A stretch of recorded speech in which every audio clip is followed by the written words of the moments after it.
믿습니다. 아멘. 오늘 우리에게 주신 하나님 말씀은 요한복음 14장 9절부터 14절까지 말씀입니다. 요한복음 14장 9절부터 14절까지 말씀입니다. 제가 한 절 읽고 우리 성도님들 한 절 읽고 교독하겠습니다. 예수께서 대답하셨다. 빌립아, 내가 이렇게 오랫동안 너희와 함께 지냈는데도 너는 나를 알지 못하느냐? 나를 본 사람은 아버지를 보았다. 그런데 내가 어찌하여 우리에게 아버지를 보여주십시오 하고 말하느냐? 내가 아버지 안에 있고 아버지께서 내 안에 계시다는 것을 내가 믿지 않느냐? 내가 너희에게 하는 말을 내 마음대로 하는 것이 아니라 아버지께서 내 안에 계시면서 자기의 일을 하신다. 내가 아버지 안에 있고 아버지께서 내 안에 계신다는 것을 믿어라. 믿지 못하겠거든 내가 하는 그 일들을 보아서라도 믿어라. 내가 진정으로 너희에게 말한다. 나를 믿는 사람은 내가 하는 일을 그도할 것이요 그보다 더 큰 일도 할 것이다. 그것을 내가 아버지께로 하기 때문이다. 너희가 내 이름으로 구하는 것은 내가 무엇이든지 다 이루어 주겠다. 이것은 아들로 말미암아 아버지께서 영광을 받으시게 하려는 것이다.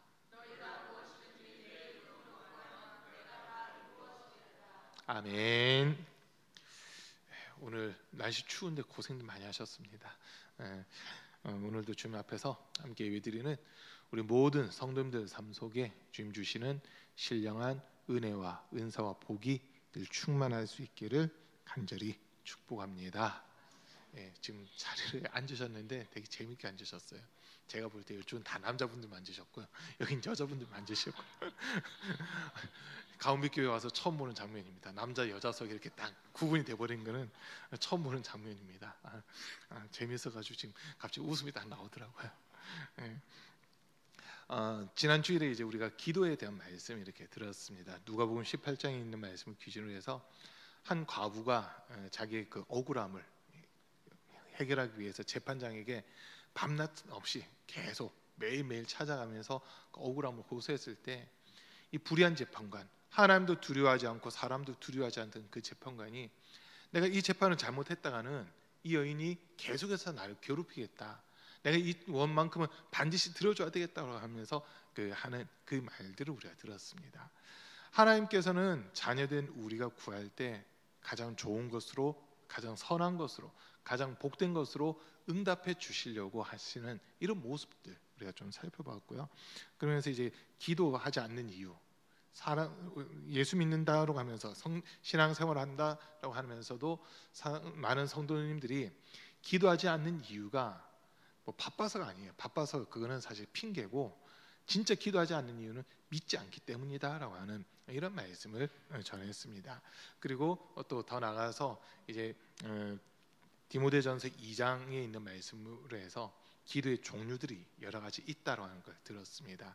그러니까 기도와 간구와 도구와 감사라고 하는 그런 기도의 종류들, 하는 방법들 이렇게 좀 말씀드리면서 2절에서는 특별히 우리가 누구를 위해 기도해야 되느냐라고 했을 때 임금과 나라의 권세들을 위해서 기도해야 된다. 그리고 그 말씀이 로마서 13장 1절에 있는 말씀과 연결했을 때 모든 권세는 하나님으로부터 온 것이기 때문에 우리가 그 권세들을 위하여 기도해야 된다라고 하는 이런 말씀들을 함께 들었습니다.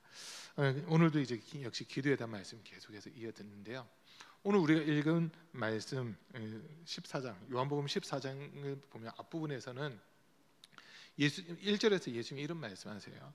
너희는 마음에 근심하지 말아라. 하나님을 믿고 또 나를 믿어라. 내 아버지 집에는 있을 곳이 많다. 그렇지 않다면 내가 너희가 있을 곳을 마련하러 간다고 너희에게 말했겠느냐. 나는 너희가 있을 곳을 마련하러 간다라고 하는 이런 내용으로 예수님이 먼저 이야기를 하세요. 1절 말씀에서 보면 마음에 근심하지 말라. 하나님을 믿으니 또 나를 믿어라라고 하는 이 말씀을 하시는데, 지금 제자들의 모습이 제자들뿐만 아니라 이 유대교인들의 관점에서 볼 때, 유대인들의 관점에서 볼 때요, 하나님을 믿는다, 이거는 너무나도 당연한 거예요. 지극히 당연한 거예요. 그런데 예수님을 믿는 것을 하나님을 믿는 것과 동일하게 믿어라라고 할 때 유대인들의 입장에서는 이걸 받아들일 수가 없거든요. 왜냐하면 유대교는 지금까지도 유일신 사상이라 가지고 여호와 하나님만 인정하고 있어요. 그러다 보니까 지금 현재 유대교인들은 예수 그리스도를 인정하지 않습니다. 그러다 보니까 성경도 신약 성경은 아예 인정을 취급을 하지 않아요. 유대교에서는 구약 성경만 이렇게 지금 보고 있는 상황이지 신약 성경은 결코 인정하지 않는 이런 모습이거든요. 아직까지 메시아가 이 땅에 오지 않았다라고 생각하는 게 유대인들의 모습이기도 합니다. 그만큼 이 유대인들은 하나님이 아닌 다른 존재를 하나님으로 여긴다는 것 자체를 상상할 수도 없고 생각할 수도 없는 이런 좀 뇌 구조를 가지고 있다라고 우리가 볼 수 있어요. 근데 예수님께서는 지금 하신 말씀이 하나님 믿는 것처럼 나를 믿어라라고 하는 지금 그 이야기를 하시거든요. 그러면서 이제 내가 거처를 마련하러, 처소를 마련하러 아버지께로 가겠다. 그리고 그 처소가 다 마련되면 나 있을 곳에 너희를 영접하기 위해 내가 다시 오겠다라고 하는 그 약속의 말씀을 주고 있어요. 그리고 지금 사람들이 이제 마음에 근심하고 걱정하는 여러 이유들이 있잖아요. 사람들이 근심하고 걱정하는 이유는요, 내 힘으로 그 문제들을 해결할 수 없을 때 사람들은 근심하고 걱정하기 시작하는 이런 부분들이 있습니다. 이제 우리 학준이가 이제 고등학교 올라가거든요. 자, 한번 살짝 물어볼게요. 학준아, 고등학교 가는데 걱정되니 안 되니? 걱정되지? 뭐가 걱정돼? 공부? 설마? 제가 볼 때는 이제 새로운 학교를 진학한다고 했을 때 제일 걱정되고 제일 두려운 게 뭐냐면요, 사람 만나는 거예요. 어떤 친구들을 만나게 될까? 어떤 선생님들을 만나게 될까? 사실 요거 때문에 상당히 두려워하고 걱정하게 되거든요. 왜냐하면 아직 경험을 안 해봤잖아요. 경험을 안 해봤기 때문에 상급학교 진학한다 했을 때 사실 제일 두렵습니다. 그런데 그 학교 가서 1년 정도만 딱 적응하고 나면 이제 크게 두렵지가 않아요. 그 학교에 있는 동안은 1학년에서 2학년 올라갈 때 선생님들은 전체적으로 파악한 건 아니지만 그래도 어느 정도는 선생님들의 성향이라든지 그걸 또 알게 되고, 그리고 2학년 올라가면서는 이제 그래도 같은 반이었던 친구들도 꽤 있고 이러다 보니까 두려움이 좀 덜하거든요. 근데 처음 1학년 들어갈 때는 학교 분위기도 몰라요, 선생님들도 몰라요, 친구들도 몰라요. 이러다 보니까 어떻게 적응해야 될까 막 이런 것 때문에 근심하게 되고 걱정하게 되는 이런 부분들이 있는 거거든요. 비슷한 거예요. 사람들이 근심하고 걱정하는 이유는 지금 내 힘으로 어떻게 해결할 수 있는 부분들이 없을 때 걱정하고 근심하고 두려워하고 불안해하는 이런 모습들이 나타난다라고 하는 겁니다. 그래서 성경은 우리에게 이런 말씀을 주세요. 이사야 41장 10절 말씀인데요, 두려워하지 말라, 내가 너와 함께함이니라. 놀라지 말라, 나는 너의 하나님이 됨이니라. 내가 너를 굳세게 하리라. 참으로 너를 도와주리라. 참으로 나의 의로운 오른손으로 너를 붙들리라 라고 하는 이 약속의 말씀을 주고 있습니다. 하나님이 내 편이 되어주시고 하나님이 나와 함께 하실 때는 내가 문제를 해결하는 것이 아니라 하나님께서 이미 문제를 다 해결해 놓고 함께하고 계신다는 거거든요. 그렇기 때문에 우리가 두려워할 이유도 없고 근심할 이유도 없고 걱정할 이유도 없게 되는 이런 모습들이 된다고 하는 겁니다. 근데 지금 이 제자들 예수님이 떠난다고 하니까 사실 두려워져요. 예수님이 함께 계셨을 때는 예수님께서 이런 일들도 하시고 저런 일들도 하시고 막 여러 가지 일들을 하셨는데 예수님이 가시면 우리는 어떻게 하지라고 하는 이런 두려운 마음을 가지게 돼요. 예수님이 아버지께로 간다고 하니까 또 도마가 나서서 어디로 가는지 우리가 알지 못합니다 라고 하는 그런 이야기를 하거든요. 예수님 어디로 가십니까? 라고 하면서 그 길, 주님이 어디로 가시는지 그 길을 우리는 알지 못한다라고 하는 그런 이야기를 하니까 예수님께서는 내가 곧 길이요 진리요 생명이니 나로 말미암지 않고는 아버지께로 올 자가 없느니라 라고 하는 이런 말씀을 하세요. 근데 그 말이 끝나기가 무섭게 빌립이라는 제자가 우리에게 하나님 아버지를 보여주십시오라고 또 이렇게 요청합니다. 그러니까 이제 예수님이 오늘 말씀에서 대답하는 것이 9절 말씀에 보면요, 빌립아, 내가 이렇게 오랫동안 너희와 함께 지냈는데도 너는 나를 알지 못하느냐? 나를 본 사람은 아버지를 보았다. 그런데 내가 어찌하여 우리에게 아버지를 보여주십시오 하고 말하느냐? 내가 아버지 안에 있고 아버지께서 내 안에 계시다는 것을 내가 믿지 않느냐? 내가 너희에게 하는 말은 내 마음대로 하는 것이 아니라 아버지께서 내 안에 계시면서 자기의 일을 하신다라고 하는 이런 말씀을 주고 있습니다. 그러니까 지금 도마도 그렇고 빌립도 그렇고 예수님이 어디로 가시는지, 또 예수님의 아버지가 하나님이 도대체 어떤 분이신지 보고 싶다라고 하는 지금 이런 말들을 하고 있잖아요. 그러니까 예수님의 대답은요, 오늘 읽은 구절에서 정확하게 하시는데, 내가 너희와 이렇게 오랫동안 있지 않았나? 그러나 너희가 나를 모른단 말이냐? 지금 이런 이야기를 하시거든요. 우리가 복음서들 쭉 읽어보면 마태, 마가, 누가복음은 예수님의 공생 기간을 1년으로 보고 있습니다. 마태, 마가, 누가복음에서는 예수님의 공생 1년을 봐요. 이유는 예수님이 6월절에 딱 한 번 올라가시거든요. 한 번 올라가시는데 왜 올라가시느냐 했을 때 십자가에서 고난당하고 죽음을 맞이하기 위해서 예루살렘 들어가세요. 그 한 번 6월절 지키기 위해서 한 번 들어가셨다 이거 보고 있는데, 반면 요한복음에서는 6월절을 지키기 위해서 예수님이 최소한 예루살렘에 3번 올라가십니다. 전체적으로는 예루살렘에 한 4번 올라가시거든요. 4번 올라가시는데 한 번은 초막절을 지키기 위해서 가신 거고, 나머지 3번은 6월절을 지키기 위해서 예루살렘 가신 거로 이렇게 기록이 되어 있어요. 그러다 보니까 이 요한복음에 의해서 예수님의 공생의 기간이 3년 반이다라고 하는 그런 이야기가 나오는 겁니다. 지금 마태, 마가, 누가복음을 우리가 흔히 공관복음이라고 이야기를 하잖아요. 같은 관점에서 봤다 이건데, 무엇이 같으냐 했을 때 예수님의 공생의 기간을 1년을 보고 있는 거, 이게 같다는 거거든요. 마태복음이 보는 예수님, 마가복음이 보는 예수님, 누가복음이 보는 예수님은 사실 좀 다르게 표현이 돼 있어요. 다 다르게 표현되어 있지만 예수님의 공생에 대해서만큼은 세 복음서가 똑같이 1년으로 보고 있는 겁니다. 그런 반면 요한복음에서는 예수님의 공생애를 3년으로 보고 있거든요. 그러다 보니까 3년 내지 3년 반 이렇게 보는데, 이 요한복음의 근거에서 다시 말씀을 보니까 예수님이 3년 반이라는 시간 동안 제자들과 함께 있으면서 말 그대로 3년 반이라는 시간 동안 한 번도 떨어지지 않았어요. 매일 같이 생활하고 매일 같이 밥을 먹고 매일 같이 잠자고 매일 같이 기도하고 이런 모습이었거든요. 그리고 많은 이적을 행하시고 능력을 나타내시는 그런 모습들을 제자들에게 보여주셨기 때문에, 이 정도 내가 너희와 함께 있었으면 너희가 내가 누군지 이제 알지 않느냐, 이렇게까지 말씀하시는 거예요. 그러나 제자들은 정작 예수님을 제대로 알지 못하고 있는 이런 모습이라는 거거든요.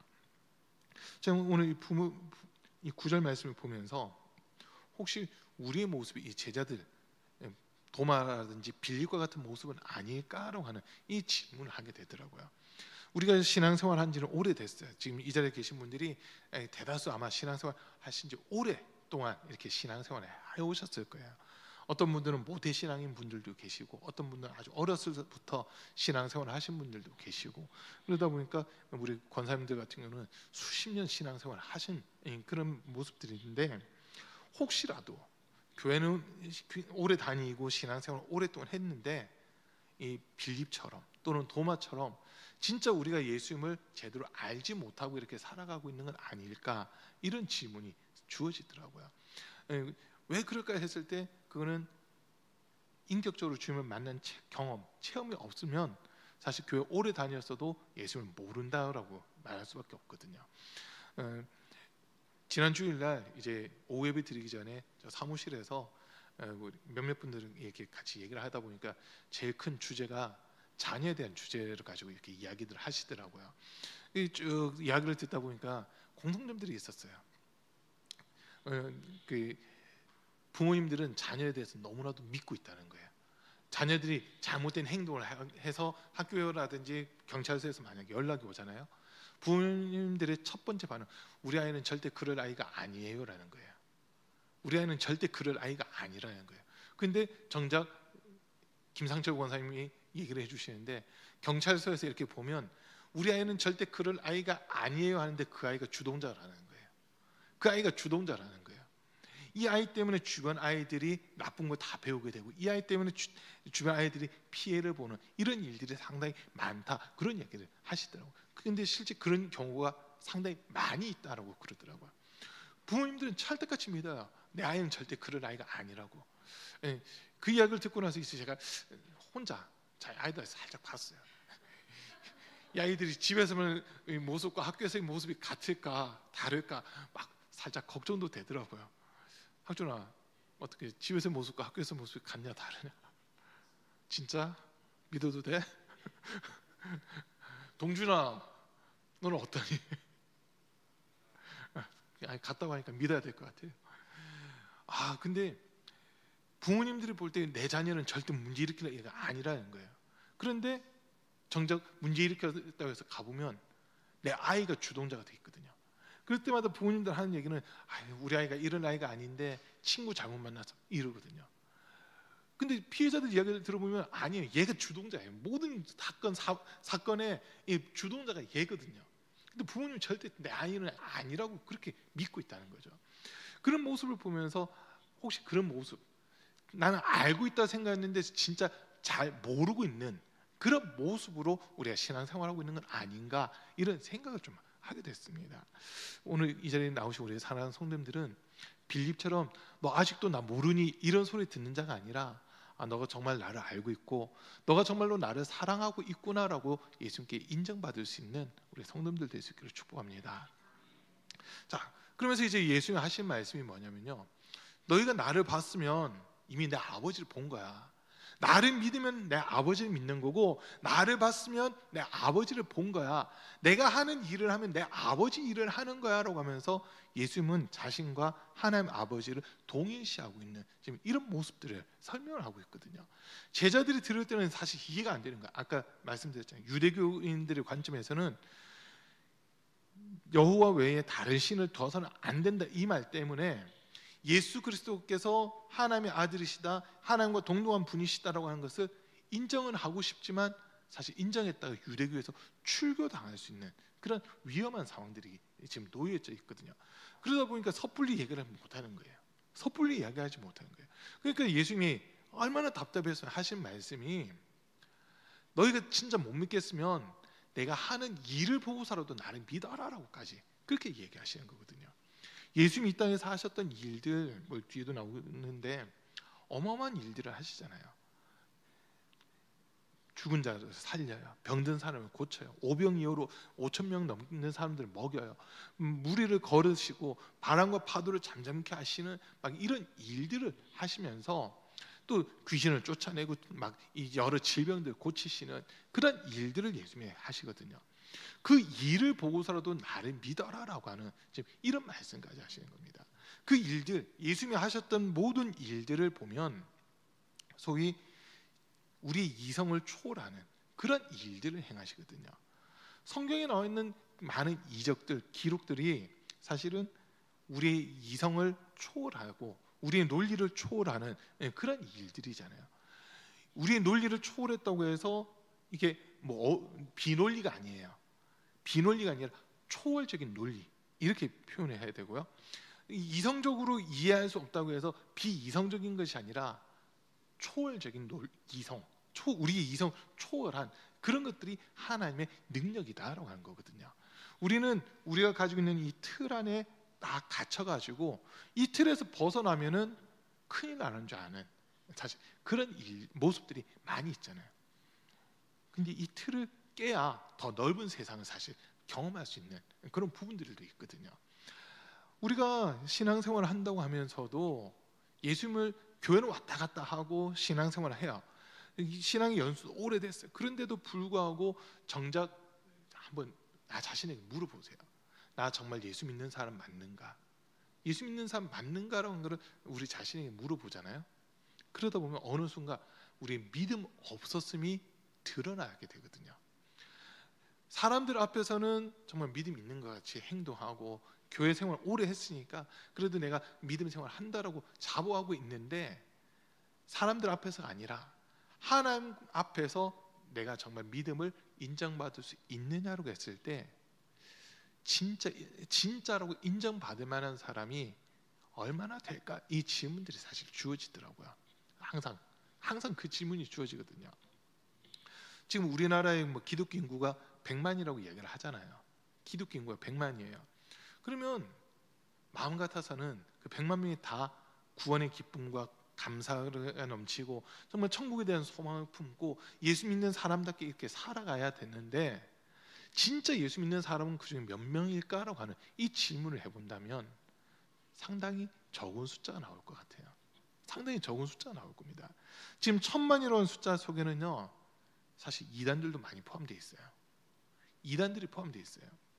하나님의 교회도 자기들이 기독교인이라고 얘기를 하더라고요. 제7일 안식일 교도 자기들이 기독교라고 이렇게 표현을 해요. 신천지 뭐 이런 데도 자기들이 기독교인이라고 얘기하고, 구원파도 자기들이 기독교라고 이야기하거든요. 그러니까 그 숫자들까지 포함해서 1000만이라고 할 것 같으면 이 이단들을 한번 빼보세요. 이단들을 빼면요, 기독교 인구가 700만으로 확 줄어듭니다. 650만 내지 700만으로 확 줄어들어요. 이게 지금 엄청나게 줄어들잖아요. 하나님의 교회가 규모가 제일 커요. 이단들, 우리나라에 있는 이단 중에서는 하나님의 교회 규모가 제일 크거든요. 약 200만 명 된다고 보시면 돼요. 공식적으로 뭐 80만 얘기하는데 80만에서 120만이라고 얘기하는데 어떤 분들은 200만 명까지 얘기를 하더라고요. 신천지가 지금 한 30만 넘는데요. 신천지가 30만 명이 넘어간다고 하는 그런 얘기가 나와요. 그런 것 이렇게 따져보면 이단에 속해 있는 사람들이 적게 잡았을 때 한 300만 정도 된다고 보시면 되거든요. 적게 잡았을 때 300만. 그 정도 인구가 빠지니까 한 700만 명 정도가 기독교인이라는 거예요. 그런데 그 700만 명 중에서 진짜 구원의 기쁨과 감격을 가지고 살아가는 사람들은 얼마나 될까라고 했을 때 제가 가지고 있는 그 받았던 마음으로는 10%가 안 된다는 거거든요. 10%가 안 돼요. 그러면 한국 교회, 뭐 대한민국 인구 중에 지금 1000만이 기독교인이라 떠드는데 실질적으로 주님 앞에서 옳다라고 인정받을 수 있는 사람들의 숫자는 70만 명 밑으로 확 줄어드는 그런 모습까지 나타나거든요. 그럼 여기서 한번 질문해 볼게요. 여러분, 우리 사랑하는 성도님들은 그 70만 명 안에 어떻게 포함이 되실 수 있으신 건가요? 이제 어려워지죠. 1000만 명 가운데서는 내가 구원받았다고 얘기할 수 있을 것 같은데, 그 70만 명으로 확 줄어들었을 때 그 안에 내가 포함될 수 있느냐로 하면 여러분 어떻게 이 부분에 대해서 잘 대답하실 수 있으세요? 이거는 하나님과 나와의 관계, 이걸 정확하게 묻는 거거든요. 지금 빌립처럼 예수님의 3년 반 동안 쫓아다니고 예수님의 행하신 일들을 보았음에도 불구하고 예수님이 하나님의 아들이시라는 것을 제대로 믿지 못하니까 보여달라고 하는 이런 일들이 지금 일어나고 있거든요. 요한복음 20장에서 보면 예수님이 도마에게 하신 말씀 중 하나가 보고 믿는 자보다 보지 못하고 믿는 자가 더 복이 있다라고 하는 그 말씀하시잖아요. 근데 지금 이 빌립도 보여달라는 거예요. 보면 내가 믿겠다라고 하는 지금 그 이야기를 하고 있습니다. 우리도 어떻게 보면 신앙생활하면서 뭔가 봐야지만 믿는 이런 모습들이 아직도 우리에게 남아 있을 수 있거든요. 봐야만 믿겠다는 거예요. 홍해를 갈라주면 제가 하나님 믿을게요. 이게 믿음 있는 겁니까? 아니면 요단강 앞에서 들어가라, 그러면 물이 멈출 거다, 듣고 순종하고 들어간 거, 이게 믿음이 있는 겁니까? 모세 때보다는 여호수아 때가 믿음이 있잖아요. 왜냐하면 여호수아 때는 40년이라는 시간 동안 사람들이 광야에서 하나님이 행하신 일들을 직접 경험을 했거든요. 하나님이 말씀하셨을 때는 그대로 이루신다, 하나님이 말씀하실 때는 구원의 역사가 나타난다, 이거를 경험하다 보니까 여호수아 때는 하나님이 들어가라 했을 때 조금도 의심하지 않습니다. 조금도 두려워하지 않습니다. 그냥 들어가는 거예요. 요단강 들어갔을 때 요단강 위에서부터 물이 말라버리고 마른 길이 나와서 이스라엘 백성들이 요단강을 건너게 되거든요. 그런 반면 처음 모세 때는 홍해 앞에서 하나님이 가라 했는데 못 갑니다라고 한 게 모세의 반응이었어요. 이스라엘 백성도 반응이 있었지만 모세가 먼저 우리는 못 갑니다, 길이 없습니다라고 하는 게 그렇게 요구하거든요. 그러니까 하나님이 너 지팡이로 홍해 가리켜라 했을 때 하나님께서 그 지팡이를 보시고 홍해를 갈라버리시잖아요. 그래서 출애굽하자마자 이스라엘 백성들은 믿음이 없다 보니까 하나님이 먼저 보여주셨어요. 보여주니까 하나님이 진짜 살아 계시네 이러면서 따라가는 모습이었다면, 여호수아 시대 때는 하나님이 먼저 보여주신 게 아니라 여호수아가 이미 믿어버린 거예요. 믿어버리다 보니까 하나님이 무슨 말씀하시든지 의심하는 것이 아니라 그냥 그대로 나가는 이런 모습으로 변화가 된 거거든요. 우리 신앙생활도 비슷합니다. 뭔가 계속 보여달라고 한다는 것은 아직까지 내가 확신이 없고 믿음이 없는 그 모습이기 때문에 보여달라고 이야기하는 거예요. 그러나 이제 우리에게 어떤 이적이라든지 표적이 나타나지 않는다 하더라도 하나님이 약속하신 말씀들이 우리 삶 속에 그대로 이루어진다는 것이 믿어지면요, 보여주세요 이런 이야기를 더 이상 하지 않게 되는 그런 모습이 우리가 성장하게 되는 거거든요. 자, 그러면서 이제 12절 말씀에서 보면요, 내가 진정으로 너에게 말한다. 나를 믿는 사람은 내가 하는 일을 그도 할 것이요 그보다 더 큰 일도 할 것이다. 이것은 내가 아버지께로 가기 때문이다 라고 하는 이런 말씀을 예수님이 하십니다. 지난 주일날 제가 말씀드렸어요. 우리가 기도하지 않는 이유는 사실 믿지 않기 때문에 기도하지 않는다라고 하는 그 말씀 드렸잖아요. 지금 예수님 말씀, 너희가 나를 믿으면 내가 한 일도 너희가 할 거고 그보다 더 큰 일도 할 것이다 라고 이 말씀을 주시거든요. 이게 엄청 대단한 말씀이에요. 이게 엄청난 말씀입니다. 여러분, 예수님이 하셨던 일들을 크게 사역적인 부분에서 이렇게 이야기를 하러 가면 세 가지로 이렇게 보통 이야기를 해요. 먼저는 하나님의 말씀을 가르치시고 복음을 전파하시고 병든 자들을 고치시는 이 일들을 하시거든요. 이 병든 자를 고치는 것 안에 이제 뭐 귀신을 쫓아내는 것도 포함되고 죽은 사람을 살리는 것도 포함된다고 이렇게 해서 볼 때 가르치시고 전파하시고 고치셨다 해서 가전고라고 이렇게 이야기하는 목사님들 계시더라고요. 마가복음에 이제 예수님의 사역을 그렇게 정의를 해놨거든요. 마가복음에서 예수님이 하늘나라 하나님 말씀을 가르치시고 복음을 전파하시고 하늘나라 복음을 전파하시고 병든 사람을 고치셨다 해서 예수님의 3대 사역을 그렇게 정리를 하고 있어요. 그 예수님이 하셨던 그 일들을 놓고 보면 아까 말씀드린 대로 사람들의 생각의 틀을 벗어나 있는 그런 일들을 예수님이 하시잖아요. 초월적인 일들을 하셨거든요. 자, 마가복음 16장 17절 18절 말씀 한번 띄워주시고, 마가복음 16장 17절 18절 말씀에서 보면 이렇게 우리에게 기록합니다. 한번 같이 읽습니다. 믿는 자들에게는 이런 표적이 따르리니 곧 그들이 내 이름으로 귀신을 쫓아내며 새 방언을 말하며 뱀을 집어올리며 무슨 독을 마실지라도 해를 받지 아니하며 병든 사람에게 손을 얹은즉 나으리라 하시더라. 아멘. 믿는 자들이 따른 표적이라는 거예요. 예수님을 믿는다고 했을 때 그 나타나는 표적은 내가 뭔가를 했다가 아니라 우리의 믿음을 보시고 주님이 일을 하시는 그런 모습이라는 거거든요. 제일 먼저 나타나는 게 내 이름으로 귀신을 쫓아내고 새 방언을 말하며 뱀을 집어올리며 무슨 독을 마실지라도 해를 당하지 아니하고 병든 자에게 손을 얹은즉 나을 것이다 라고 이 말씀이에요. 그래서 제자들은 오순절날 마가다락방에서 성령 체험을 한 이후에는 담대하게 복음 전하기 시작한 겁니다. 그 전까지는 분명 예수님이 이 제자들을 각 마을과 고을로 보내실 때 귀신을 제하는 권세와 병든 사람을 고칠 수 있는 그 권세들을 허락해 주셨거든요. 내 이름으로 손 얹어라, 내 이름으로 귀신 쫓아라라고 하면서 제자들을 각 마을과 고을로 보내셨잖아요. 그런데도 불구하고 이 제자들이 예수님이 변화산에 올라가셨을 때는 귀신 들린 아이를 고치지 못하는 막 이런 모습까지 있었어요. 그러나 그게 이제 분명 예수님의 능력을 가지고 예수님의 이름을 가지고 그걸 하는 부분은 맞는데 이 제자들이 그 권세를 받았음에도 불구하고 순간순간적으로 의심을 하게 됐고 믿음으로 하는 것이 아니라 그 전에 했으니까라고 하면서 자기의 경험을 의지하는 이것이 더 컸던 부분이었거든요. 그런 반면 오순절날 마가다락방에 성령 강림 사건이 있고 나서부터는 완전 달라지잖아요. 그전에는 내 생각으로 내가 경험으로 이렇게 했다면 이제는 내 안에 계신 주님이 나를 통해 일하신다. 이게 명확해지는 거예요. 내가 일한다가 아니라 내 안에 계신 주님이 나를 통해서 일하신다. 이렇게 되다 보니까 이들이 담대하게 복음을 전파하면서 귀신도 쫓아내고 죽은 사람도 살리고 병든 사람을 고치는 그런 일들을 행하더라는 거거든요.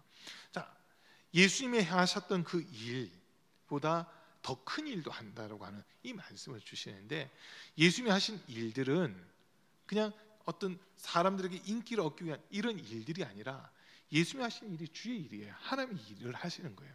오늘 말씀에서도 그러잖아요. 아버지가 내 안에서 아버지의 일을 하신다라고 하는 이 말씀하시니까 너희가 나를 믿으면 내가 한 일을 너희가 할 것이고 그보다 큰 일을 한다. 그러니까 우리가 진짜 예수님을 믿는 믿음이 있으면 그 사람은 하나님의 일을 하는 사람이 된다는 겁니다. 주의 일을 할 수 있다는 거예요.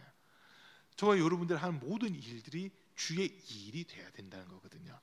자, 그러면서 지금 예수님이 하시는 말씀이 좀 더 이렇게 보면요, 우리가 열왕기 상 말씀을 이렇게 보잖아요. 열왕기 상 하, 열왕기 하에서 보면은 엘리사가 하늘로 승천하고 엘리야가 하늘로 승천하고 엘리사가 그 뒤를 끝까지 쫓아가는 이 장면이 기록되어 있습니다.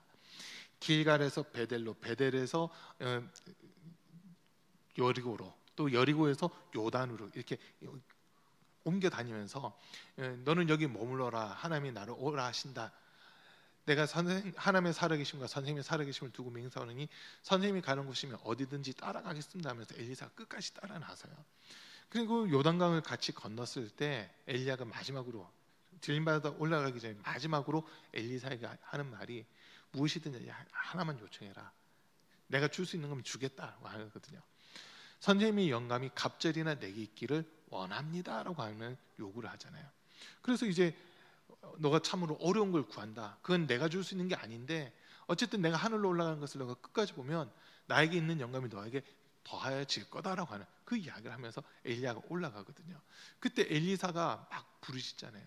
이스라엘의 마병이여, 이스라엘의 병거여라고 하면서 엘리야를 막 울부짖는데 엘리야가 하늘 올라가면서 떨긴 옷 그거를 이제 덜쳐매고는 요단강 가려고 건너오는 이런 장면이 있었거든요. 여러분 한번 제가 물어볼게요. 엘리야와 엘리사를 놓고 비교했을 때 엘리야가 이적을 많이 했을까요? 이적을 많이 행했을까요? 아니면 엘리사가 이적을 많이 행했을까요? 엘리사가 훨씬 많이 했어요. 그러니까 성경에 기록된 이적만 놓고 보면 엘리야는 7가지, 엘리사는 14가지, 딱 2배로 더 많은 이적을 나타냅니다. 자, 그런데 우리가 알기로는 엘리야가 더 큰 선지자입니까? 엘리사가 더 큰 선지자입니까? 엘리야잖아요. 보통 왜 그런 일들이 있을까? 더 많은 일을 한 거는 엘리사인데 왜 엘리야를 더 큰 선지자로 이렇게 인정하고 있을까라고 하는 그런 질문들이 사실 주어지거든요. 이게 엘리야 시대보다 엘리사 시대가 시대적으로 더 악한 시대가 되는 겁니다. 그러다 보니까 그 악한 시대를 버티기 위해서는 더 많은 능력이 필요한 이런 모습이 된 거거든요. 그래서 엘리야는 7가지 이적만 행해도 하나님이 살아계신다 살아가고 하면서 왕들조차도 엘리야를 두려워하는 이런 모습들이 있었어요. 그런데 엘리사 때는 엘리야 시대보다 시대가 더 악해졌기 때문에 7가지 똑같이 한다고 해서 사람들이 엘리야를 두려워하는 게 아니었던 거죠. 그러니까 더 많은 이적을 보여야지 어떻게 보면 엘리야를 하나님이 함께하는 사람이구나라고 인정할 수 있는 그 정도 수준이 됐다는 거예요. 그러면서 이렇게 보면은 엘리야도 엘리사도 사실 비슷한 일들을 많이 했어요. 죽은 사람 각각 한 명씩 살렸어요. 그리고 엘리야는 하늘 문을 닫기도 하고 열기도 하는 이런 기도를 했다면 엘리사는 저주 한 번에 동네 아이들 42명이 암콤에 그냥 다 찢겨 죽는 막 이런 일들이 일어나잖아요. 막 무서워요. 그리고 국을 끓였는데 국에 독이 있을 때 엘리사가 뭐 돌 같은 거 하나 집어넣으니까 독이 제거되기도 하고, 그리고 또 뭐 누가 나무 엘리사와 함께 있는 선지동산에 있는 사람들이 나무 하다가 도끼가 물에 빠졌을 때 완전 금도끼 은도끼 사건처럼 이 물에서 도끼를 건져내는 막 이런 일들이 있었잖아요. 엄청나게 많은 일들을 엘리사가 행하는데 그럼에도 불구하고 사람들이 인정하는 것은 엘리사보다 엘리야가 더 큰 능력을 행했다 이렇게 보고 있는 거거든요. 자, 왜 엘리사 이야기를 하냐면 지금 예수님이 제자들이 하신 말씀 때문에 그래요. 분명 예수님이 행하셨던 일들 마태, 마가, 누가, 요한복음 이 사복음서에 기록된 것으로 해서 세어보면 예수님이 행하신 이적들이 30가지가 기록되어 있습니다. 30가지가 기록되어 있어요. 그 30가지들 똑같은 거 말고 서로 다르게 이렇게 돼 있는 것들 다 했을 때 30가지 이적이 기록되어 있는데 그만큼의 일도 하고 그보다 더 큰 일도 해야 된다라고 하는 이런 말씀을 지금 예수님이 하고 계시거든요. 자, 예수님 생애에서 가장 많은 사람들이 모였던 사건들은 몇 개 이렇게 생각을 한번 해보면 돼요. 뭐 대표적인 사건이 오병이어 사건이거든요. 오병이어로 사람들 먹인 사건인데, 성경에 표현되는 대로 남자 장정만 5천 명이잖아요. 남자 장정만 5천 명. 장정이라 했을 때 이스라엘에서는 뭐 20살부터 60세 이렇게 잡기도 합니다. 그 나이 기준으로 해서 남자 장정이로 했을 때, 그러면 우리가 교회 모습들, 일반적인 교회 모습들 보면 남자 성도보다 여자 성도가 사실 조금 더 많은 모습들이 있거든요. 근데 그냥 비슷하게 모였다 하면은 남자 장정이 5천 명이니까 여자 장정도 5천 명이라고 보시면 돼요. 그 다음에 20세 미만의 아이들은 남자 여자를 그냥 합쳐버리는 거예요. 그러면은 역시 5천 명이 되는 거예요. 5천 명 정도 됩니다. 그리고 60세 이상 되신 남자 여자를 또 합치면 여기는 이제 뭐 5천 명이 안 될 수도 있고 이러겠지만은 이렇게 대충 계산했을 때 2만 명 이상이 된다는 거거든요. 대략 2만 명. 뭐 좀 많이 보시는 분들은 한 3만 명까지도 모였다라고 이렇게 보고 있어요. 자, 그런데 우리가 요한복음 6장을 쭉 읽어보면 예수님이 오병이어로 사람들을 먹이신 다음에 하시는 말씀이 있잖아요. 나는 하늘로부터 내려온 살아있는 떡이다. 내 살을 먹는 사람은 영생을 누릴 것이다. 내 살은 참된 양식이고 내 피는 참된 음료다. 이런 이야기들을 하실 때 사람들이 예수님 곁을 다 떠나가기 시작하거든요. 다 떠나가요. 많은 사람들이 예수님을 떠납니다. 그리고 나서 예수님 제자들을 묻잖아요. 너희도 가려느냐라고 물으셨을 때 베드로가 영생의 말씀이 주께 있었는데 우리가 어디로 가겠습니까? 우리가 끝까지 주님 쫓아가겠습니다. 이런 이야기를 하거든요. 자, 지금 이 장면을 제가 왜 이야기하냐면 예수님을 통해서 떡을 먹은 사람들은 상당히 많았지만 뭐 지금 대충 계산했을 때 2만 명에서 3만 명 되는 그 사람들은 모였지만 그들 가운데서 진짜 예수님을 믿고 있는 사람들은 몇 명 되지 않았다고 한 거거든요. 예수님도 그런 말씀하세요. 저 사람들이 나를 찾는 것은 예수님 이제 그 오병이 사건을 한 다음에 갈릴리를 건너가시거든요. 건너편 마을로 가시는데 다음 날 아침에 사람들이 막 예수님 어디 왜 언제 여기 오셨냐면서 예수님 찾잖아요. 그때 예수님 하신 말씀이 뭐냐면 저 사람들이 표적을 보았기 때문에 나를 따르는 것이 아니라 나를 찾는 것이 아니라 떡을 먹었기 때문에 나를 찾는 거다라고 하는 이 얘기를 하시는 거예요. 분명 예수님이 행하신 그 일들은 봤지만 예수님을 하나님의 아들로 믿지 않고 또 오늘은 뭔가 재밌는 일을 보여주실까 어떤 신기한 걸 보여주실까 이러면서 그냥 예수님을 쫓아온 거예요. 그러니까 그들이 믿음이 있어서 예수님을 쫓아온 게 결코 아니다라고 하는 것을 예수님이 말씀하시거든요. 그러면 예수님이 가시는 곳마다 그렇게 수없이 많은 사람들이 모였음에도 불구하고 정작 예수님을 구주로 인정하고 영접한 사람들은 우리가 성경을 놓고 보더라도 사실 몇 명 안 됩니다. 몇 명 안 돼요. 그러니까 이제 예수님이 예루살렘 성에 들어가실 때 많은 사람들이 종려나무 가지 꺾고 호산나 다윗의 자손이라고 외쳤잖아요. 그때 진짜 구원받은 사람이 몇 명일까 했을 때 별로 없습니다. 별로 없어요. 또 예수님이 회당장 야이로의 딸을 살리러 가실 때도 그 주변에 사람들이 웅성웅성대면서 많이 서 있었거든요. 그때 구원받은 사람은 한 명밖에 없어요. 12년 동안 혈루증 앓던 여인. 12년 동안 혈루증 앓던 여인이 예수님의 몸에 손을 대므로 그 혈루의 근원이 마르면서 병이 치료받은 사람. 그 한 사람 외에는 사실 구원받은 사람이 없다고 보셔야 됩니다. 없다고 보셔야 돼요. 또 베데스다 연못가에는 많은 환자들이 있었잖아요. 이게 한 번씩 물이 움직이고 이럴 때 제일 먼저 들어가는 사람은 어떤 병이든 낫는다고 해가지고 사람들이 병든 사람은 다 그 베데스다 연못가에 모여 있었거든요. 근데 거기서 구원받은 사람은 한 명밖에 없어요. 38년 된 병자. 38년 된 병자 한 사람만 구원받았거든요. 그 일들을 믿는 자들에게 행하게 해주겠다라고 하는 지금 그 말씀을 예수님이 하세요. 자, 근데 보세요. 예수님 이후의 사람들, 베드로라든지 사도 바울이라든지 이런 사람들의 모습을 한번 보세요. 사도행전 2장에서는 베드로가 성령 받고 나서 나가서 바로 복음 전하는데 그날 예수 믿기로 작정하고 회개하고 돌아온 사람들이 3,000명입니다. 3,000명이 한 번 설교에 3,000명이 회개하고 돌아와요. 그리고 그 다음에 안진뱅이 나면서 한 번도 걸어보지 못한 그 안진뱅이를 내게 은과 금은 없거니와 내게 있는 것을 그대에게 주노니 곧 나사렛 예수 그리스도의 이름으로 일어나 걸어라고 하면서 안진뱅이를 고치고 나서, 그리고 제사장들이 끌려가기도 했지만 그 일로 인해서 한번 설교했을 때 남자 장정만 5천 명이 회개하고 주님께 돌아오는 이런 일들이 있었잖아요. 자, 예수님 때는 오병이어를 이적을 보여주시고 표적을 보여주셨음에도 불구하고 사람들이 예수님 곁을 떠났어요.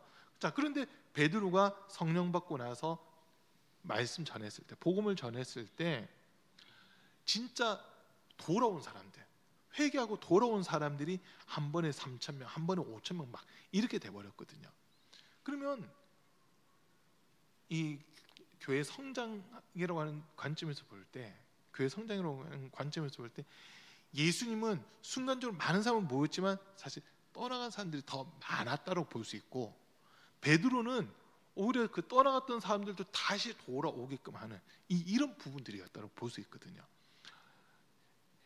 예수님을 비하하는 건 아닌데 겉으로 드러난 모습을 봤을 때 오히려 베드로의 설교를 통해서 더 많은 사람들이 예수님을 믿게 되고 믿음을 갖게 됐다라고 하는 이런 부분들이 나타나고 있거든요. 그런 것들, 그리고 또 사도 바울이 가는 곳을 보세요. 바울은 베드로랑은 또 좀 달라요. 베드로는 어떻게 보면 부흥사라고 보셔야 돼요. 부흥사로 보셔야 돼요. 그러다 보니까 회개하라 한마디에 3천 명이 회개하고 5천 명이 회개하고 이런 일들이 일어났다면, 바울은요 많이 모였으면 12명이에요. 적게 모였을 때는 7명, 많이 모였을 때는 12명. 소수의 사람들이 모였는데 바울이 가는 곳마다 교회가 세워졌거든요. 바울은 베드로처럼 대규모 집회는 못했어요. 대형 집회는 바울은 한 번도 못했다고 보시면 돼요. 그러나 바울이 가는 곳마다 교회가 세워지고, 이 교회가 세워지면서 음부의 권세들을 이겨나가는 그런 힘들이 생겨나는 이런 모습들이 있었거든요. 그걸 보면서 예수님의 말씀이 이렇게 이루어져 가고 있구나라고 하는 것을 사실 좀 보게 되는 겁니다. 주님이 행하셨던 그 일들을 제자들이 한다 했을 때 처음에 엄청나게 부담이 될 수도 있죠. 주님이 하신 일을 제가 어떻게 해요? 이런 반응일 수도 있지만, 주님에게 있었던 그 능력, 권능이 제자들에게 나타나니까 가서 입만 열면은 사람들이 회개하고 주님 앞으로 돌아오는 이런 일들이 일어나더라고 한 거거든요. 자, 여기서 중요한 거는요, 너희가 나를 믿으면이라는 이 부분입니다. 아까 주일날도 말씀드렸잖아요. 우리가 기도하지 않는 이유가 믿지 않기 때문이라고. 믿으면 너희가 내가 한 일을 너희도 할 거다. 주의 일을 너희도 하게 된다. 이 말이거든요. 그러면서 그 다음에 하신 말씀이 뭐냐면 13절 14절 말씀을 보면, 너희가 내 이름으로 구하는 것은 내가 무엇이든지 다 이루어 주겠다. 이것은 아들로 말미암아 아버지께서 영광을 받으시게 하려는 것이다. 너희가 무엇이든지 내 이름으로 구하면 내가 다 이루어 주겠다라고 하는 이 말씀하세요. 자, 너희가 나를 믿으면 내가 한 일, 그리고 그보다 더 큰 일도 너희가 할 거야. 그러니까 너희는 이제 내 이름을 구해. 이렇게 되는 거거든요. 자, 여러분, 우리가 예수 믿는다면 그때부터 무엇을 하느냐? 주의 일을 하기 위해서라도 우리는 기도해야 되는 겁니다. 자, 많은 분들이 기도한다고 할 때 내게 있는 문제 해결하려고, 아니면 내 마음의 어떤 소원을 이루려고 기도하는 경우가 상당히 많이 있거든요. 그러나 진짜 기도해야 되는 이유는요, 주의 일을 하기 위해서 기도해야 되는 겁니다. 주님의 뜻을 이루기 위해서 기도해야 되고, 주의 일을 하기 위해서 기도를 해야 된다는 거거든요. 이 부분이 좀 이해가 되시나요? 마태복음 6장 33절에서 보면 예수님이 이런 말씀하세요. 그런즉 너희는 먼저 그의 나라와 그의 의를 구하라. 그러면 이 모든 것을 너희에게 더하시리라라고 하는 이 말씀 주시잖아요. 그 앞에서 무슨 말씀하시냐면, 너희가 목숨을 위하여 무엇을 먹을까, 무엇을 마실까, 몸을 위하여 무엇을 입을까 염려하지 마라. 이는 다 이방인들이 구하는 것이다. 하늘에 계신 너희 아버지께서는 너희에게 있어야 될 것을 다 아신다라고 하시면서, 들에 핀 백합화 봐라. 솔로몬이 입은 모든 영광도 이 꽃 하나만 하지 못했다. 공중나는 새를 봐라. 심지도 않고 거두지도 않지만 하나님께서 먹이시고 보살피신다. 그런데 너희는 그 새보다 더 귀한 존재가 아니냐. 너희 먹는 거, 입는 거, 마시는 거는 하나님이 다 책임지실 거니까 그런 거 염려하지 말고 어떻게 하면 주의 일을 할까? 어떻게 하면 주님을 기쁘시게 할까? 그것만 염려하고 그걸 가지고 구해라. 그러면 너에게 필요한 것들은 하나님이 다 공급해 주시고 채워 주신다. 이렇게 예수님이 말씀하신 거거든요. 오늘 본문에도 연결해서 보면 너희가 나를 믿으면 내가 한 일을 할 거야. 그리고 그보다 더 큰 일을 할 거야. 이거를 위해서 너희는 내 이름을 구해야 돼. 지금 이렇게 결론이 나는 거거든요. 그리고 진짜 우리가 기도해야 되는 이유는요, 주의 일을 하기 위해서 기도해야 되는 겁니다. 근데 많은 경우 내가 지금 당장 앞에 있는 어떤 문제, 사회 계획 또는 진로, 상급 학교로 간다, 취직한다, 뭐 이런 것들 놓고 많이들 기도하잖아요. 러시아 경원인가 어디 경원에 그런 말이 있대요. 기도에 대한 격언인데요. 전쟁터에 나갈 때는 한 번 기도하고, 물을 건널 때는 2번 기도하고, 그리고 결혼할 때는 3번 기도해야 된다. 이런 격언이 있대요. 제일 중요한 게 결혼 기도인가 봐요. 아무튼 그런 얘기를 하는데, 이것도 보면 내 앞길을 위해서 기도하라, 어떻게 보면 그런 표현이기도 하잖아요. 근데 그보다 더 중요한 게 성경에서는 진짜 주님의 뜻을 알고 주의 일을 하기 위해서 우리가 기도를 해야 된다는 거거든요. 주님의 뜻을 알아야 되는데 그것을 깨닫을 수가 없으니까, 우리 인간의 지식으로는 하나님의 마음, 하나님의 뜻을 알 수도 없고 깨달을 수도 없기 때문에 그것을 알기 위해서 기도를 해야 되는 겁니다. 그리고 우리가 주의 일을 함에 있어서 아까 빌립이라든지 제자들처럼 분명 주님께 권능을 받았음에도 불구하고 그 순간은 됐는데 그 다음번엔 또 안 되고 막 이런 게 있잖아요. 그게 왜 그러냐 했을 때 이게 온전한 게 아니다 보니까, 예수님이 죽으시고 부활하신 다음에 승천하시고 나서 성령께서 오시고 나서는 이 모든 능력이 온전해졌지만 그 전까지는 예수님이 말씀하실 때만 이들이 능력을 행할 수 있는 그런 좀 불완전한 모습들이었거든요. 불완전한 모습. 근데 어쨌든 이제 주의 일을 해야 된다고 했을 때는 내 힘으로는 할 수가 없잖아요. 내 지식으로는 할 수가 없어요. 주의 일이라고 한 게. 주님이 지혜를 주셔야 되고 능력을 주셔야 되고 힘을 주셔야 되고 권능을 주셔야지만 주의 일을 감당해 나갈 수가 있거든요. 이거를 위해서 기도하라고 한 겁니다. 12절, 13절 말씀 다시 볼게요. 너희가 내 이름으로 구하는 것은 내가 무엇이든지 다 이루어 주겠다. 이것은 아들로 말미암아 아버지께서 영광을 받으시게 하려는 것이다. 하나님이 영광 받으시게 하는 방법이 뭐냐라고 했을 때 주의 이름으로 구하는 거다라고 하는 거거든요. 자, 근데 마태복음 7장 21절 위에 있는 말씀 보면 나더러 주여 주여 하는 자마다 천국에 들어가는 것이 아니라 하늘에 계신 내 아버지 뜻대로 행하는 자라야 들어가리라라고 하는 이 말씀을 예수님이 하세요. 그날에 많은 사람들이 내게 와서 이르기를 주여 내가 주의 이름으로 선지자 노릇하며 병든 사람을 고치고 귀신을 쫓아내고 권능을 행하지 아니하였나이까 하리니 그때 내가 그들에게 밝히 말하기를 불법을 행한 자들아 내가 너희를 도무지 알지 못하니 나를 떠나가라 하리라라고 하는 이 말씀을 예수님이 하시거든요. 주의 이름을 불러요. 그런데 왜 부르느냐 했을 때 진짜 주의 일을 하기 위해서, 주님의 뜻을 이루기 위해서 주님께 도움을 구하는 게 아니라 자기 자신을 나타내려고, 어떻게 보면 나 이런 거 할 줄 알아라고 하면서 병든 사람에게 기도해요. 나 이런 것도 할 줄 알아라고 하면서 귀신은 나가라라고 막 명령도 하는 거예요.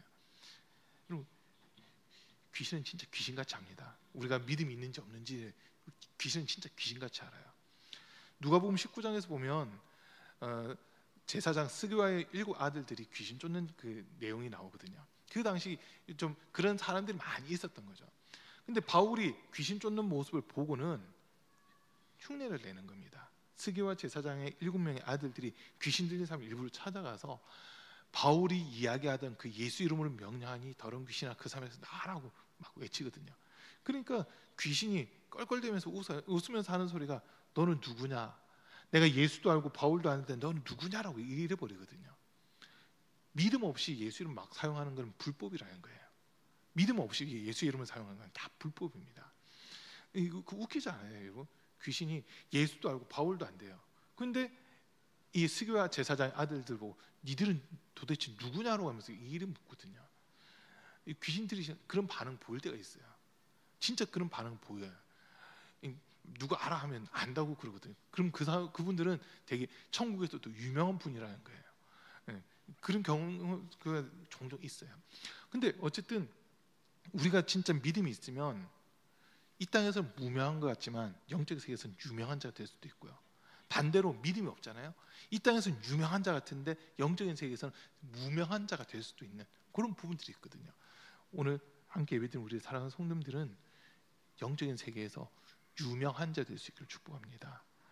여러분들이 예수 이름을 사용하는 것이 불법이 되면 안 되고, 마태복음 7장에 나와 있는 이 사람들처럼 불법을 행한 자면 귀신들도 오히려 비웃어요. 그러나 진짜 우리가 예수를 믿는 그 믿음이 있고 주님 기뻐하신 일들을 하겠다는 그 마음이 있잖아요. 그때 예수 이름 사용한 것은 합법이거든요. 주님의 마음, 믿는 마음으로 주님의 일을 하겠다 할 때는 주님께서 힘도 주시고 지혜도 주시고 능력과 권능을 덧입혀서 주의 일을 얼마든지 감당해 나갈 수 있게끔 도와주신다고 한 겁니다. 저와 여러분들이 예수 이름 사용한 것이 불법이 되면 안 되잖아요. 믿음 없이 사용한 건 다 불법이에요. 나를 나타내기 위해서 예수 이름을 사용한 건 다 불법입니다. 예수 이름이라는 이름 때문에 이적이 나타나고 권능은 나타날 수 있지만 그것을 그 이름을 사용하는 내가 주님께 인정받고 있느냐 그렇지 않느냐 이게 상당히 중요한 부분이라는 거거든요. 그래서 우리 기도는요 단순히 내 뜻을 이루기 위한 기도가 아니라 주님의 뜻을 이루고 주의 일을 감당하기 위한 그런 기도가 돼야 된다고 한 겁니다. 12절부터 14절 다시 제가 한번 읽어볼게요. 내가 진정으로 너희에게 말한다. 나를 믿는 사람은 내가 하는 일을 그도 할 것이요 그보다 더 큰 일도 할 것이다. 그것은 내가 아버지께로 가기 때문이다. 너희가 내 이름으로 구하는 것은 내가 무엇이든지 다 이루어 주겠다. 이것은 아들로 말미암아 아버지께서 영광을 받으시게 하려는 것이다. 너희가 무엇이든지 내 이름으로 구하면 내가 다 이루어 주겠다. 아들의 이름을 통해서 아버지가 영광을 받으신다 했잖아요. 이거 한 군데만 마치게요. 빌립보서 2장 11절 12절입니다.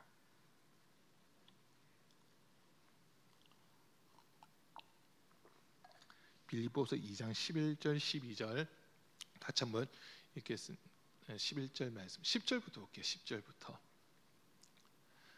한번 같이 읽습니다. 시작. 하늘에 있는 자들과 땅에 있는 자들과 땅 아래에 있는 자들로 모든 무릎을 예수의 이름에 꿇게 하시고 모든 입으로 예수 그리스도를 주라 시인하여 하나님 아버지께 영광을 돌리게 하셨느니라. 아멘. 자, 예수 그리스도를 주라 시인할 때 하나님이 영광을 받으신다는 거거든요. 그래서 지금 말씀에서도 너희가 내 이름 사용하는 거 이걸로 하나님 아버지가 영광 받으셔야 된다. 지금 이 얘기를 하시는 거잖아요. 우리가 진짜 주의 일을 하려고 할 때 주의 일을 하기 위해서 주의 이름을 부르고 주의 이름으로 기도하면 주님이 인정받는 거기 때문에 주님께서 하나님께서 영광을 받으실 수밖에 없다고 한 거거든요.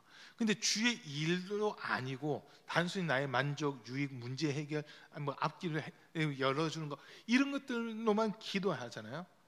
주님과 상관없는 기도가 되는 거예요. 이거는 우리가 기도해서 응답을 받았다 하더라도 하나님의 영광이 나타나는 게 아니고 내 뜻만 이루어진 거잖아요. 주의 이름이 사용된 그곳에 죽었던 자들이 살아나고 귀신이 떠나가고 복음이 전파되고 정말 믿음 없던 자들이 믿음을 갖게 되는 이런 일들을 통해 일들이 하나라도 있으면 그건 하나님의 영광을 받으실 수밖에 없는 그런 부분이라는 거거든요. 그래서 예수 이름이 아무 때나 사용되는 게 아니라 진짜 주의 일을 위해서 예수 이름이 사용이 돼야 된다고 한 겁니다. 그래서 우리 사랑하는 성도님들 우리 기도는 내 소원 이루기 위한 기도가 아니라 하나님의 뜻을 이루기 위해서 우리는 기도해야 되는 겁니다.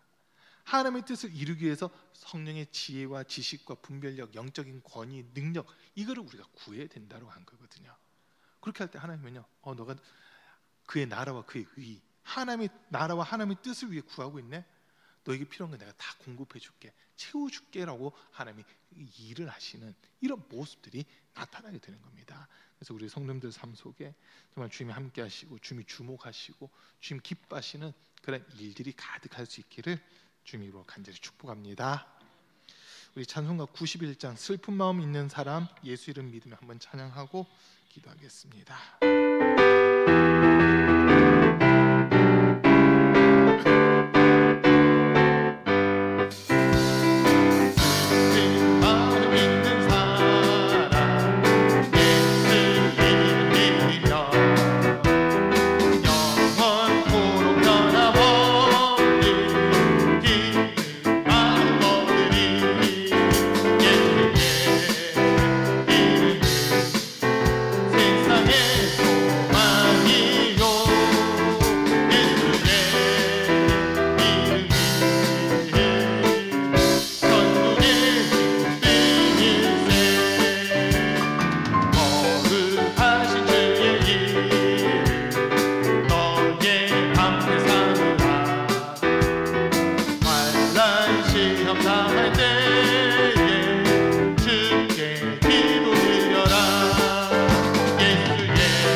기도하실 때 오늘 말씀 드린 거 생각하시면서요, 우리가 그동안 신앙생활을 오랫동안 했음에도 불구하고 이 빌립 도마처럼 너희가 아직도 나를 알지 못하느냐라고 하는 책망받는 자가 되지 않게 해주시고 정말 주님을 제대로 아는 그런 믿음 갖게 도와주십시오. 또 오늘 우리가 왜 기도해야 되는지 말씀드렸습니다. 주의 일을 하기 위해서 정말 예수님을 믿는 그 믿음이 있다면 주님이 하신 일도 할 것이고 그보다 더 큰 일도 할 것이라 하셨는데, 그 일을 이루기 위해서 우리가 예수 이름으로 기도하는 그런 성도가 되게 해달라고. 기도의 목적이 정말 나 자신의 만족과 유익을 위한 것이 아니라 주님 영광 위하여, 주님 나라 확장 위하여, 주님 기뻐하신 일들 감당하기 위하여 우리가 기도하는 그런 성도가 되게 해달라고 이 시간 주여 3번 부르고 함께 기도하겠습니다. 주여